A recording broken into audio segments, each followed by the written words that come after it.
స్తోత్రం. దేవుని నామానికి మహిమ కలుగును గాక. ఈరోజు దేవుని వాగ్దానం.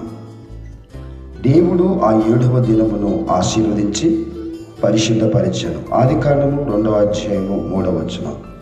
దేవుని నామానికి మహిమ కలుగును గాక. దేవుడు ఈ సర్వ సృష్టిని అంతటిని కూడా 6 రోజుల్లో నిర్మించి 7వ దినము విశ్రాంతి దినముగా దేవుడు మనకు అనుగ్రహించాడు.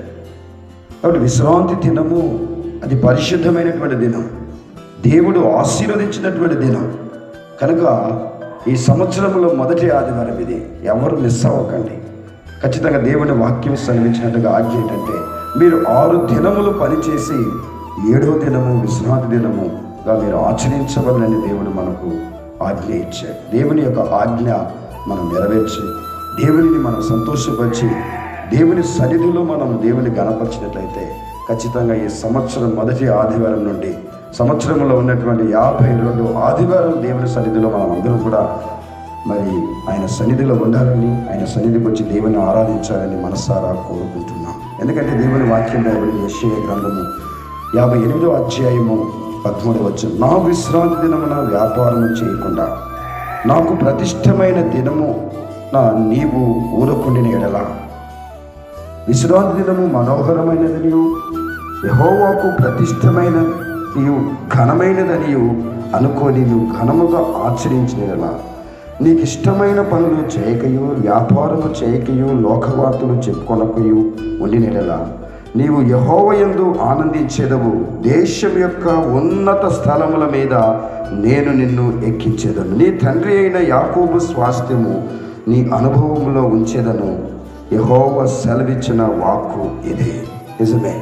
విశ్రాంతి దినమున వ్యాపారం చేయకుండా విశ్రాంతి దినాన్ని దేవుడు ఘనముగా మనం ఆచరించినట్లయితే దేవుడు దేశం యొక్క ఉన్నత స్థలముల మీద దేవుడు మనం నిలబెట్టబోతున్నాడు.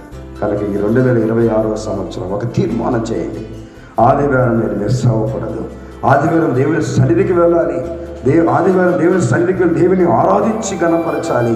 దేవుని ఆజ్ఞను మనం నెరవేర్చినట్లయితే ఖచ్చితంగా దేవుడు మనల్ని ఆశీర్వదించి దీవించి బలపరచును గాక.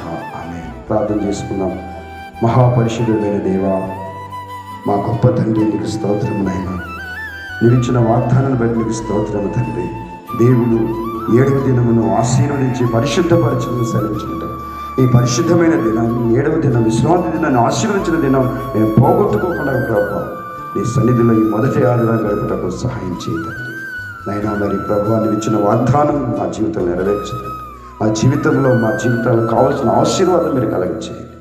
విశ్రాంతి దినం మీరు పాటించినట్లయితే ఘనముగా ఆచరించినట్లయితే దేశం యొక్క ఉన్నత స్థలముల మీద కూర్చోబడుతున్నాను. అవును ప్రభువా, ఈ యొక్క ఆదివారం దినాన్ని పోగొట్టుకోకుండా నీ మందిరంలో గడిపితే దేశం యొక్క ఉన్నతమైన స్థలములో దేవాన్ని నిలబెట్టబోతున్నావు. ఆ విధంగా మరి తండ్రి, మా సంఘబిడ్డలందరినీ ఈ వాక్యం వింటున్న ప్రతి బిడ్డను ప్రభువా దేశం యొక్క ఉన్నతమైన స్థలముల మీద కూర్చోబెట్టి దీవించమని ఆశీర్వదించమని ఈ సంవత్సరంలో మొదటి ఆదివారాన్ని ప్రభువా అయ్యా మరి నీ సన్నిధికి మేము వస్తూ ఉన్నాం తండ్రి. దీవించమని ఆశీర్వదించమని తండ్రి, మీ యొక్క నామంలో మీరు ఇచ్చిన వాగ్దానాలు మా జీవితంలో నెరవేర్చమని ఇదే కాలం మీ దీవెన, మీ ఆశీర్వాదం, మీ కృప సమృద్ధిగా మాకు అందరికీ దయచేయమని యేసయ్య నామంలో ప్రార్థన చేసి అడుగుచూ ఉన్నాం తండ్రి.